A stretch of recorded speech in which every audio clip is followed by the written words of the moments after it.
Olá, empreendedor, olá, empreendedora, tudo bem? O assunto de hoje é um assunto muito sério, muito delicado. Eu queria a sua atenção.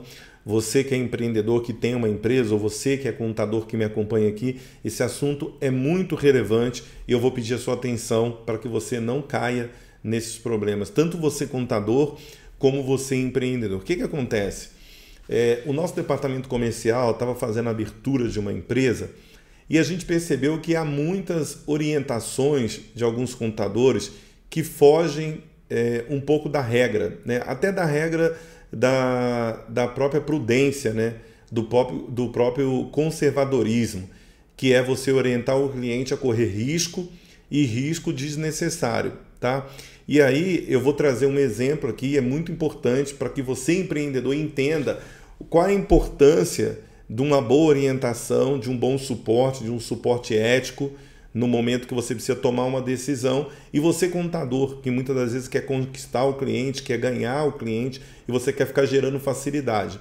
A gente costuma falar para o cliente aqui o seguinte: nós cumprimos a lei, nós cumprimos a regra e a gente orienta que o nosso cliente faça a mesma coisa. Até para quê? Para mitigar risco no futuro. Porque muitas das vezes você toma uma atitude hoje, você vai lá, toma uma atitude, quer assumir um risco que muitas das vezes é desnecessário e que pode te gerar muitos problemas no futuro. Então, quero começar esse vídeo justamente pedindo para você, contador que me ouve, contadora que me ouve, e eu tenho certeza que a maioria, 90%, 99%, são pessoas, são contadores éticos, bons profissionais. Então, assim, eu mesmo rodei o Brasil em 2018 fazendo palestra para contadores. Então eu fiz palestra para 1.500 contadores, 500 contadores, 600, 300.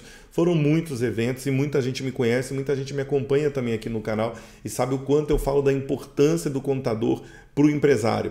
Só que acontece que se o empresário ele não tem ciência, muitas das vezes, do risco, ele não conhece o risco que ele está correndo quando ele é mal orientado, a culpa, na minha opinião, é de quem conhece. Eu vou dar um exemplo. Se eu vou ao médico e chego no médico, ele me passa uma orientação, eu não conheço nada de medicina, eu vou até o médico. Se o médico me passa uma orientação que ele acha que aquilo ali pode ser viável, porque ele às vezes ele nem pergunta para mim se eu tenho condições de comprar aquele medicamento ou não. Ele olha para mim e ele julga que, poxa, tem um ótimo medicamento aqui que ajudaria o Altair. Só que eu não vou indicar esse medicamento para o Altair porque o medicamento é muito caro e provavelmente ele não vai conseguir comprar.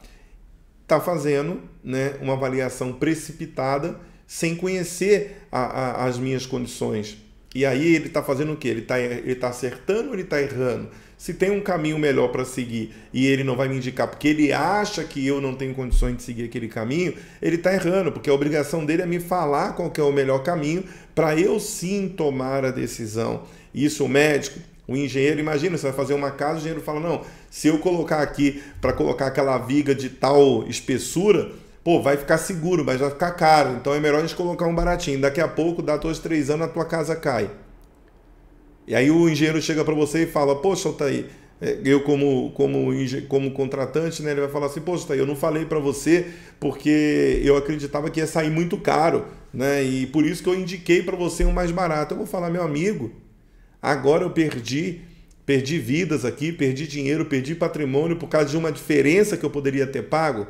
Isso é o que? A consciência. Então, nós profissionais, seja você um médico, engenheiro, um pedreiro, um contador, nós temos a responsabilidade de fazer o que precisa ser feito e falar sempre a verdade para o nosso cliente. Vamos aos fatos. Aconteceu hoje mesmo, né, duas situações interessantes. Uma médica, a gente estava abrindo uma empresa, a outra veio fazer a abertura da empresa. E no momento que a gente fez a abertura da empresa, a gente falou o seguinte, olha, tem que registrar essa empresa lá no Conselho Regional de Medicina, no caso de São Paulo, do CREMESP, né? Mas é o CRM de cada estado, a gente tem cliente no Brasil inteiro, então, mas nesse caso era São Paulo, então é o CREMESP. E ela falou o seguinte, falou, não, Altair, eu estou trabalhando num hospital que eu ouvi dizer que ele não exige que a pessoa tenha o cadastro no CREMESP, só apenas o CNPJ. E eu falei com o contador aqui, ele falou que é tranquilo, que é só a gente não fazer cadastro lá no CREMESP que está tudo certo, porque a gente não vai precisar pagar aquela taxa do CREMESP. Bom, o que a gente tem que pensar? Uma empresa de engenharia, para trabalhar com responsabilidade técnica, pessoa jurídica, ela pode trabalhar sem o CREA? Uma empresa de fisioterapia, ela pode trabalhar sem o CREFITO? Uma empresa de contabilidade, se eu abrir uma empresa de contabilidade, eu posso trabalhar sem meu CRC pessoa jurídica? Não. Da mesma forma, você não pode atuar como médico sem a pessoa jurídica, sem a sua pessoa jurídica estar registrado no CREMESP, no caso aqui no CRM de São Paulo. Você não pode fazer dessa forma. Altair, mas por quê? Porque está totalmente fora da regulamentação. Porque você vai estar lá prestando um serviço com a tua empresa, com a sua pessoa jurídica, irregular. O que vai acontecer? O Conselho Regional de Medicina vai pegar essa situação, vai multar o cliente, né, e vai ter ali uma sanção. Por quê? Porque, primeiro, que ele vai ter que pagar todo o retroativo. Eles vão cobrar todo o retroativo que você tem desde o momento da abertura de empresa com juros e multa. Pronto, você vai ter que pagar. Segundo, que você vai ter uma notificação ali no teu nome, na pessoa jurídica, porque você descumpriu uma regra. Você estava prestando o serviço de medicina, né, como pessoa jurídica, sem estar habilitado para isso. E aí você, lógico, vai ser penalizado. Agora, onde está essa história? Altair, se eu registrar na junta comercial o meu contrato do CRM, o que acontece? Vou explicar para você por que acontece isso.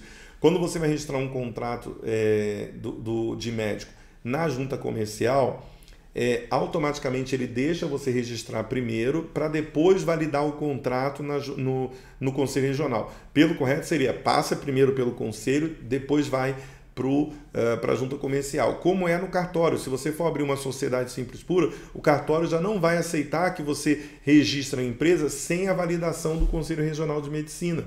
Por quê? Porque ele sabe que é obrigatório. Mas como você pode nomear um responsável, no caso de uma sociedade empresária, nomear um responsável técnico lá no Conselho Regional de Medicina após a abertura da empresa, o que acontece? As pessoas acabam indo por esse caminho. Altair, isso é certo? Claro que não. Agora, qual que é o problema de tudo isso? É quando o contador vende isso como facilidade para o cliente. Que nem ela falou, mas o contador falou para mim que eu não preciso registrar, que dá para passar direto, ficar de boa. Bom, se a legislação, se tem uma instrução normativa no teu conselho, falando, teu conselho da tua profissão, falando que você é obrigado a registrar isso, você é obrigado, então não tem como. Por que eu estou fazendo esse vídeo? Né? Primeiro que eu respeito muito a profissão de contabilidade, de contador, porque eu também sou contador. Mas eu respeito muito orientar os nossos clientes, não a fim de pegar cliente, facilitar a vida do cliente. Aqui a gente não facilita a vida de ninguém fora da lei. A gente cumpre a regra. O que a gente faz? Faz um bom planejamento tributário para reduzir a carga tributária, faz uma boa abertura de empresa na estrutura de contrato para garantir os direitos dos sócios lá na frente, a gente traz segurança jurídica e empresarial para as empresas, mas jamais orientar o cliente a fazer alguma coisa que ele vai ficar à margem da lei. Por quê? Porque depois ele pode ser penalizado e ele vai depois falar, poxa, Altair, por que você não me falou? O exemplo que eu dei aqui. Então, se você é um profissional, seja qualquer atividade, eu quero a sua opinião em relação a isso. Orienta o teu cliente sempre a fazer certo. Altair, mas se eu orientar o meu cliente a fazer certo, eu vou perder o meu cliente. Que você possa perder o seu cliente, mas que você nunca oriente o seu cliente a fazer algo que está fora da lei e que é errado. Por quê? Porque ele vai ser penalizado no futuro. Isso aí é igual um adolescente. Ele não sabe do perigo, muitas das vezes. Se a gente não avisa, se a gente não fala, você vai falar, mas o problema é dele. Não. Você tem que avisar. Por quê? Muitas das vezes o adolescente, ele quer, como um empreendedor que está começando, ele não quer ter custo, ele quer fazer as coisas na facilidade e muitas vezes essa facilidade vai gerar problema para ele no futuro. Então, a obrigação sua, você é engenheiro, médico, pedreiro, às vezes o pedreiro vai fazer um serviço numa casa, ele gera um problema enorme para a família. Por quê? Porque simplesmente não teve comunicação e não foi comunicado aquilo que tinha que ser feito de forma correta. Por quê? Porque teria um custo e o pedreiro quer evitar esse custo, senão o cliente não faz o serviço.